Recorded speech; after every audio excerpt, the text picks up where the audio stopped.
BJP Telangana రాష్ట్ర అధ్యక్షులు కిషన్ రెడ్డి మాట్లాడుతూ గత 9.5 సంవత్సరాలుగా నరేంద్ర మోదీ దేశంలో అద్భుతమైన పాలన అందించారన్నారు. ప్రతి పేదవాడి ఇంటి నుండి చంద్రయాన్ 3 వరకు ప్రపంచమే అబ్బురపడేలా నరేంద్ర మోదీ నాయకత్వంలో దేశ ప్రజలకు సుస్థిరమైన నీతివంతమైన పరిపాలన దేశానికి అందిస్తున్నారని పేర్కొన్నారు.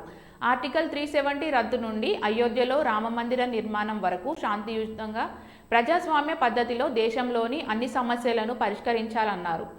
కరోనా కష్టకాలం నుండి పేదలకు ఉచితంగా 5 కేజీల రేషన్ బియ్యము, రైతులకు పీఎం కిసాన్ నిధి ద్వారా ఎకరాకు 6,000 పంటలకు గిట్టుబాటు ధరలను కల్పించారని అన్నారు. సమ్మక్క సారక్క దేవతల పేరు మీద తెలంగాణలో ట్రైబల్ యూనివర్సిటీని ఏర్పాటు చేశారని తెలిపారు. గత 10 సంవత్సరాలు కేసీఆర్ కుటుంబం తెలంగాణ రాష్ట్రాన్ని దోచుకుందని, తెలంగాణలో దోచుకుంది చాలక కేసీఆర్ కూతురు కవిత ఢిల్లీలో లిక్కర్ దందా చేశారు. తెలంగాణ సమాజం తలదించుకోవాల్సిన పరిస్థితి వచ్చిందన్నారు. తెలంగాణలో అధికారంలోకి వచ్చిన కాంగ్రెస్ ప్రభుత్వం కుక్కతోక వంకర అన్నట్టుగా వాళ్ళ అవినీతి కార్యక్రమాలను మళ్లీ ప్రారంభించారు. 100 రోజుల్లో 6 గ్యారంటీలను అమలు చేస్తామని చెప్పిన కాంగ్రెస్ ప్రభుత్వం అమలు చేయకుండా తెలంగాణ ప్రజలను మోసం చేసింది. తెలంగాణ రాష్ట్రం అభివృద్ధిలో ముందుకు వెళ్లాలంటే, దేశంలో సుస్థిరమైన ప్రభుత్వం కావాలంటే నరేంద్ర మోదీని 3వసారి ప్రధానమంత్రి చేయాలన్నారు. వచ్చే పార్లమెంట్ ఎన్నికల్లో తెలంగాణలో 17కు 17 సీట్లు గెలిపించాలని కోరారు. సమాజాన్ని, తెలంగాణ ప్రజలను కలవడానికి వచ్చినటువంటి మన ప్రియతమ ప్రధానమంత్రి ప్రపంచానికే ఈరోజు విశ్వ నాయకుడిగా అన్ని దేశాలకు సంబంధించి, అన్ని వర్గాలకు సంబంధించి గుర్తింపు తెచ్చుకున్నటువంటి నరేంద్ర మోడీ గారు వారి ఈ 9.5 సంవత్సరాల పాలనలో దేశంలో అద్భుతమైనటువంటి పరిపాలన చేసి, ఒక పేదవాడి ఇంటి నుంచి మొదలు పెడితే ఈ యొక్క చంద్ర మండలానికి సంబంధించి చంద్రయాన్ వరకు కూడా ఈరోజు ప్రపంచమంతా కూడా అబ్బురపడే విధంగా ఈరోజు నరేంద్ర మోడీ గారి నాయకత్వంలో మంచి పరిపాలన, ఒక నీతివంతమైనటువంటి పరిపాలన, ఒక సుస్థిరమైనటువంటి పరిపాలన ఈ దేశానికి అందిస్తున్న విషయం మనకు తెలుసు. ఈరోజు అన్ని రకాలుగా ఈరోజు మనకు తెలుసు.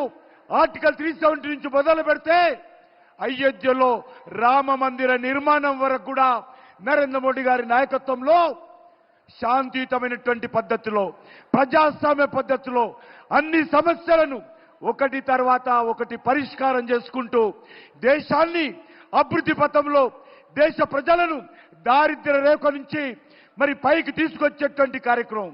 వారి హయాంలో 25 కోట్ల మంది ప్రజలు దారిద్ర్య రేఖ నుంచి పైకి తీసుకొచ్చినటువంటి ఘనత నరేంద్ర మోడీ గారి నాయకత్వానికి దక్కుతుంది.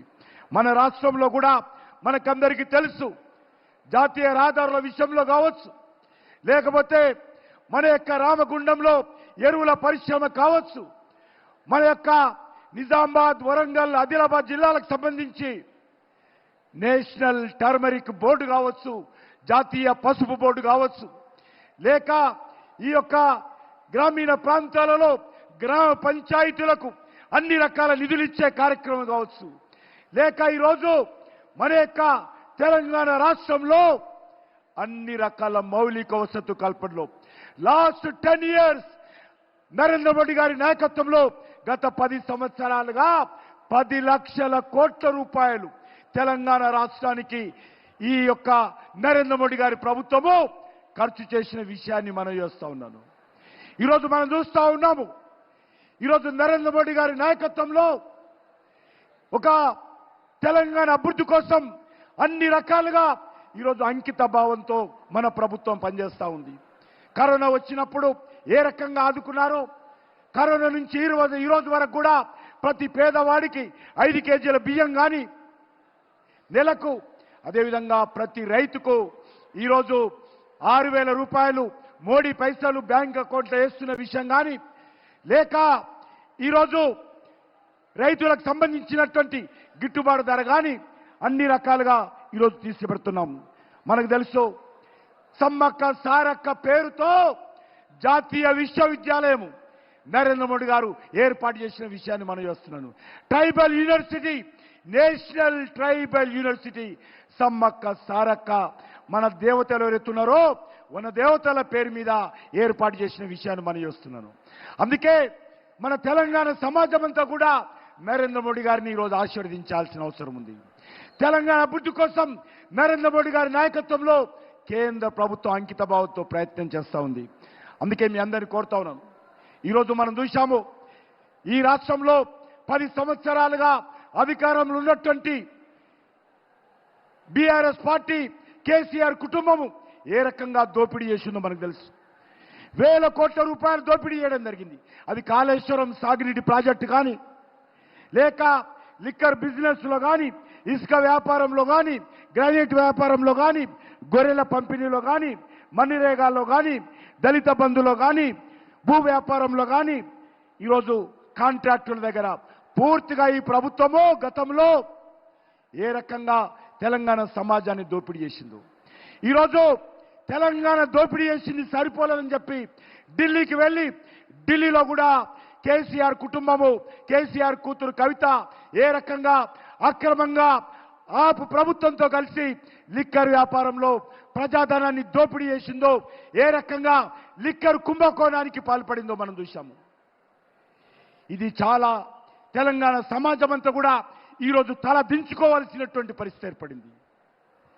తెలంగాణను 10 సంవత్సరాలుగా దోచినటువంటి కేసీఆర్ కుటుంబము ఢిల్లీకి వెళ్ళి లిక్కర్ బిజినెస్ లో ఈరోజు అక్రమాలకు పాల్పడి తెలంగాణ సమాజం అంతా కూడా తల దించుకునే విధంగా ఈరోజు కేసీఆర్ కుటుంబం వ్యవహారం చేసింది. ఈరోజు కాంగ్రెస్ పార్టీ మళ్ళీ అధికారంలోకి వచ్చింది. గతంలో 10 సంవత్సరాలు కాంగ్రెస్ పార్టీ రాష్ట్రాన్ని పరిపాలించింది. మళ్ళీ మొన్న టీఆర్ఎస్ పార్టీ 10 సంవత్సరాలు పరిపాలించింది.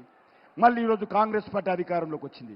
కాంగ్రెస్ పార్టీ కుక్కతోక వంకరినట్టుగా ఈరోజు తన అవినీతి కార్యక్రమాలు మళ్ళీ తెరలేపడం జరిగింది. ఇచ్చిన 6 గ్యారెంటీలు అమలు చేసే పరిస్థితి లేదు. 100 రోజులైంది కాంగ్రెస్ పార్టీ అధికారంలోకి వచ్చి. 100 రోజుల్లో 6 గ్యారెంటీలు అమలు చేస్తామని చెప్పారు. కానీ ఈ యొక్క 6 గ్యారెంటీల విషయంలో తెలంగాణ సమాజానికి స్పష్టత లేదు. అందుకే మనందరినీ కోరుతా ఉన్నాను, ఈరోజు ఈ రాష్ట్రం ముందుకెళ్లాలంటే, దేశంలో ఒక సుస్థిరమైనటువంటి ప్రభుత్వం రావాలంటే, దేశంలో ఈరోజు నరేంద్ర మోడీ గారి నాయకత్వము మరొకసారి హ్యాట్రిక్ ప్రధానమంత్రిగా నరేంద్ర మోడీ గారిని మనం ఆశీర్వదించాల్సినటువంటి అవసరం ఉంది. అంతేకాకుండా ఈరోజు గత 10 సంవత్సరాలుగా నరేంద్ర మోడీ గారి నాయకత్వంలో తెలంగాణకు అండగా ఉన్న విషయాన్ని మనం చేస్తా ఉన్నాను. వారు గత కొన్ని సంవత్సరాలుగా మరి ఏ రకంగా తెలంగాణలో అన్ని జిల్లాలు పర్యటిస్తూ ఉన్నారో మనం చూస్తూ ఉన్నాము. గత కొద్ది రోజులుగా దక్షిణ భారతదేశంలో నరేంద్ర మోడీ గారి నాయకత్వంలో ఏ రకంగా సౌత్ ఇండియా అభివృద్ధి కోసం కూడా వారు కృషి చేస్తున్నారో మనం చూస్తూ ఉన్నాము. తరచుగా తమిళనాడు కావచ్చు, కేరళ కావచ్చు, కర్ణాటక కావచ్చు, తెలంగాణ కావచ్చు, ఆంధ్ర కావచ్చు, విస్తృతంగా వారు దక్షిణ భారతదేశంలో నరేంద్ర మోడీ గారు పర్యటిస్తూ ఉన్నారు. వారు మన మధ్యకు వస్తూ ఉన్నారు, అభివృద్ధి కార్యక్రమాలను ప్రారంభిస్తూ ఉన్నారు, మనందరితో మాట్లాడుతూ ఉన్నారు. ముఖ్యంగా తెలుగు ప్రజలతో